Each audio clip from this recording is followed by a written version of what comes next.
Delhi police का joining कब है? सर इसका ज्वाइनिंग 1 जुलाई से है। दिल्ली पुलिस का सर ये मेरा पहला ही अटेम्प्ट था। फैमिली बैकग्राउंड में कोई इतना पढ़ा लिखा नहीं है। फाइनेंशियली स्टेटस जो मेरा है वो मेरा भी स्ट्रांग नहीं था। हाँ। मैक्सिमम टाइम मैंने बस में जब मैं ट्रैवलिंग करती थी तो उसमें जीके जीएस ज्यादा उसमें कंप्लीट अच्छा किया। अच्छा, हाँ। जय हिंद सर। जय हिंद। मैं आप लोग को सबसे पहले ये बता दूं कि ये प्रिया है और ये एमपी की रहने वाली है। और फिलहाल इनका दिल्ली पुलिस में फाइनल सिलेक्शन हो गया, इनका मेरिट भी बन गया है। तो प्रिया, आपको दिल्ली पुलिस में फाइनल सिलेक्शन होने के लिए बहुत बहुत कॉन्ग्रेचुलेसन। Thank you sir.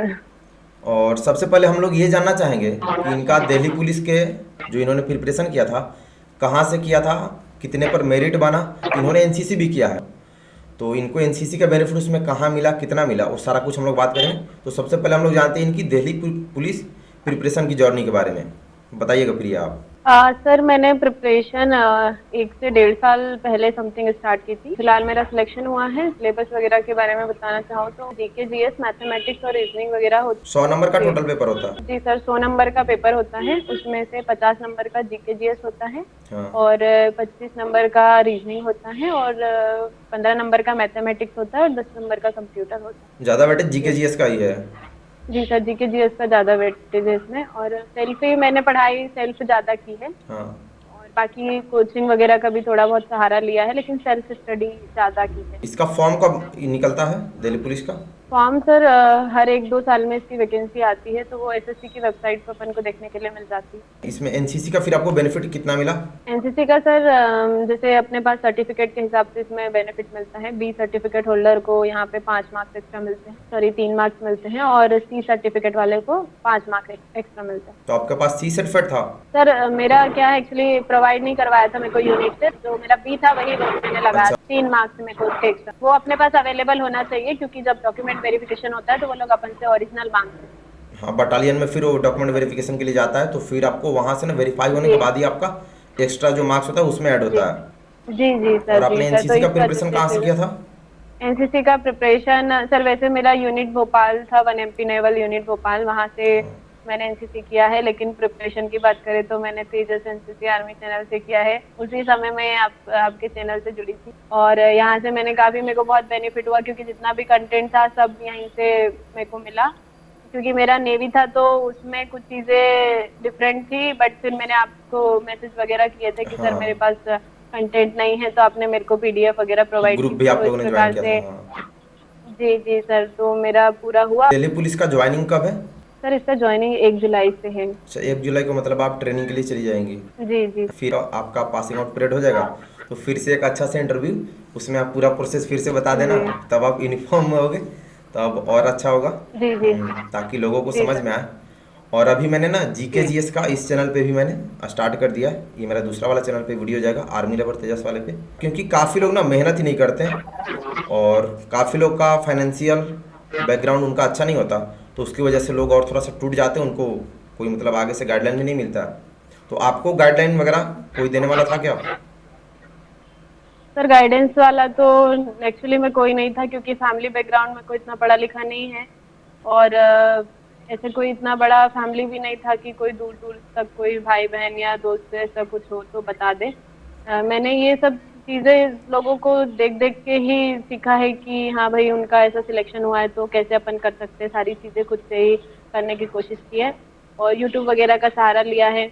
और एक ये था क्योंकि फाइनेंशियली स्टेटस जो मेरा है वो मेरा भी स्ट्रांग नहीं था, हाँ हाँ, वो तो तो दिख रहा है मेरे कि अंदर मतलब कि भी एक हाँ, था। नॉर्मल फैमिली से हैं। जी जी सर, हम्म। तो मेरे को एक था कि चीजें बदलनी है और सिचुएशंस बदलने हैं और एक जॉब अपन को ले, और ऐसा मेरे अंदर भी था, और तो आपका ये दिल्ली वो पुलिस का एक सबसे खास मोटिवेशन बात था। एक और ये है कि आपका ये फर्स्ट अटेम्प्ट था या फिर आपने पहले भी पेपर दिया था? वैसे तो आप अभी छोटे लग रहे हो। सर दिल्ली पुलिस का सर ये मेरा पहला ही अटेम्प्ट था और बाकी इससे पहले मैंने 2-4 एग्जाम से पहले मैंने दिए अच्छा। हैं, बट उसमें कुछ मार्क्स वगैरह कम थे या इस टाइप से, तो उसमें मेरा नहीं हुआ। लेकिन अगर मैं दिल्ली पुलिस की बात करूँ तो इसमें मेरा पहला एग्जाम था ये, और उसके बाद में फिजिकल भी मेरा पहला ही था। इससे पहले किसी भी एग्जाम के लिए फिजिकल मैंने नहीं दिया था। टाइम टेबल आपने तो बनाया होगा अच्छा सा अपना, तभी आप अच्छे से प्रिपरेशन कर पाई होगी। नहीं सर, एक्चुअली में मैंने कभी टाइम टेबल से नहीं पढ़ा। अगर एक ये अच्छा। बात थोड़ा awkward लग सकता है कि भाई टाइम टेबल नहीं पढ़ा, टाइम टेबल से नहीं पढ़ा। वो एक्चुअली में सर ऐसा है ना कि यहाँ पे ये हम लोगों का ऐसा होता है कि कब कौन सा काम बीच में आ जाए हमें और अच्छा, कब अपना घर टाइम का काम टेबल को मतलब, हाँ। ये करना है। हाँ वही सर। और क्या है कि मैं फाइनेंशियली भी अपने लिए अर्निंग वगैरह करती हूँ, तो कब मुझे कौन सा काम कब कैसे एडजस्ट करना है चीजें देखनी पड़ती है। तो कभी टाइम टेबल से नहीं पढ़ा और कभी लेट नाइट उतना नहीं पढ़ा जितना टाइम मेरे को जैसे दिन में मिला, या जब भी मिला मेरे को, बस में मिला या कहीं भी जैसे मैं जाती थी तो ट्रैवलिंग भी मेरे को करना पड़ता था, बस में मिला, खाली रास्ते पे चल रहे हैं तो एयरफोन लगा के सुन रहे हैं, ऐसे हाँ। मैंने जीके जीएस अपना कंप्लीट किया। बस बाकी मैथ्स रीजनिंग वगैरह ही मैंने बैठ के किया। जहाँ जैसे जिस कोने में मेरे को समय मिला मैंने वहां से पढ़ाई की, ऐसे टाइम टेबल से या एकदम रूम में बंद होके और उस टाइप से नहीं कर पाया। मुझे पता था ना कि बीच में अगर मेरे को कोई ऐसे काम आ जाते हैं, क्योंकि सब काम अपन खुद ही को करना पड़ता है, कोई ऐसा नहीं है कि हम्म। तुम्हारा काम कोई और कर देगा। तो बीच में कुछ भी आ जाता है तो फिर वो रूटीन अगर फॉलो नहीं होता, आपका टाइम टेबल फॉलो नहीं होता है आपसे, तो फिर एक डिमोटिवेट होते हैं कि यार मैं आज नहीं कर हाँ पाया हाँ। ऐसा। तो मैंने वो चीजें बनाई ही नहीं। मैंने सोचा कि जब जैसा जब टाइम मिलेगा तब जब टाइम करूंगी। मिले तभी मतलब आपने, हाँ, टाइम का अपना सही इस्तेमाल किया। जी सर, हम्म। मैक्सिमम टाइम मैंने बस में जब मैं ट्रैवलिंग करती थी तो उसमें जीके जीएस ज्यादा उसमें कंप्लीट अच्छा किया। अच्छा, हाँ, उस टाइम तो को आपने भी अपना ये इस्तेमाल कर लिया। जी सर। और आप अभी के मतलब जो बंदे अभी अपने साथ जुड़े हुए हैं, तो उन लोग के लिए आप क्या बोलना चाहेंगी? वो लोग कैसे प्रिपरेशन करें, क्या करना चाहिए? प्रिपरेशन में तो सबसे पहले अगर देखें तो हम पहले तो ये हम लोग का होना चाहिए कि कौन सी जॉब हमें जाना है, किस जॉब में जाना है मतलब ऐसा। अपना टारगेट सबसे और पहले दूसरी, फिक्स कर लें। हाँ, टारगेट एकदम फिक्स कर ले, पर टारगेट में ये नहीं होना चाहिए कि भाई मुझे इसी जॉब में जाना है।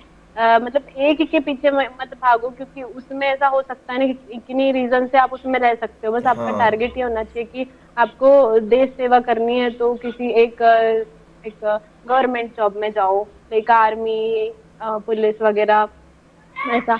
और उसके बाद में पहले उसका सिलेबस देखो कि सिलेबस क्या है, हम्म। उसके अकॉर्डिंग अपना बेसिक पहले कंप्लीट करो। और जैसे मिले जिस कंडीशन में पढ़ सको उस कंडीशन में पढ़ो। और जरूरी नहीं होता कि जो फाइनेंशियली स्ट्रांग होते हैं वही जॉब पा लेते हैं, ऐसा जरूरी नहीं होता है। जिनके पास कुछ नहीं होता वो भी जॉब ले लेते हैं, अगर अगर ढंग से मेहनत करी जाए, हाँ, मुझे डिपेंड लगता है। करता है आप कितना अपना पोटेंशियल लगाते हैं, कितना फोकस करते हैं हर जी चीज़ में। जी और सर, हाँ, मैं मैंने भी कई ये लोगों को क्लास में देखा है। रेगुलर बताता हूँ कि आप मतलब एक टारगेट आप सिलेक्ट नहीं करो। अगर मान लो किसी बाई चांस आप उसमें नहीं नहीं हो पाया, तो फिर तो आपके पास कोई ऑप्शन ही नहीं है। जी, तो साइड से भी एक लेके ऑप्शन ही चलना नहीं है, हाँ। रहता है। जी जी सर, वही कि अब कोशिश उस दिशा में आप कर रहे हो, लेकिन आप एक जॉब के पीछे मत, उसमें कई आपको ब्रांच मिल जाएगी तो आप किसी में भी जा सकते हो, ऐसी कोई दिक्कत नहीं है। मैं यही कह रही थी कि एनी हाउ कंडीशन, बस हार्ड वर्क करिए। और मैंने ये देखा है कि मेरे साथ वाले जो फाइनेंशियली बहुत स्ट्रांग थे, पढ़ने के लिए भी बहुत टाइम मिलता था और सारी चीजें करते हुए पढ़ रहे थे, वो अभी पढ़ ही रहे हैं। हाँ, तो एक्चुअली और बात ये होती है ना कि जैसे मेरा, कि किसी को भी, हम हो आप हो, किसी को भी जब सारी सुविधा मिलती है ना, तो आदमी मतलब आराम और ढूंढने लगता वो है ना, और वो मौज मस्ती में, कंफर्ट हाँ। कंफर्ट जोन में आ जाता है हाँ, वो वही सर, बात वही कंफर्ट जोन बात। में आ जाता है। तो कंफर्ट जोन से निकलना भी, अगर हमारे पास सामने परेशानियां आ रही है तो समझ लो कि हम सही डायरेक्शन में जा रहे हैं। और अगर हमारे सामने कोई परेशानी नहीं है तो फिर ये समझ लो कि हमारा डायरेक्शन सही नहीं है अभी, क्योंकि हम्म। परेशानियां आना भी बहुत जरूरी है, वही हमें सिखाती है कि हमें कैसे आगे बढ़ना है। तो ठीक है, आपको फिर से दिल्ली पुलिस में फाइनल सिलेक्शन होने के लिए, मेरिट बनने के लिए बहुत बहुत कॉन्ग्रेचुलेसन। और फिर आपका, आप तो कांटेक्ट में हो ही, आपका फिर से जब आप ज्वाइनिंग जाना तो बता देना वैसे एक बार, तब मैं आपको बता दूंगा, एक छोटा सा वीडियो, शॉर्ट वीडियो दे देना बना के। जी और फिर जब आप फाइनल पासिंग आउट परेड कर लोगे, तो फिर से यूनिफॉर्म में एक अच्छा सा इंटरव्यू लेके हम लोग अपलोड कर देंगे। ठीक है फिर? जी ठीक जी है sir, Priya, thank okay. You so much. Okay, जय हिंद। जय हिंद सर।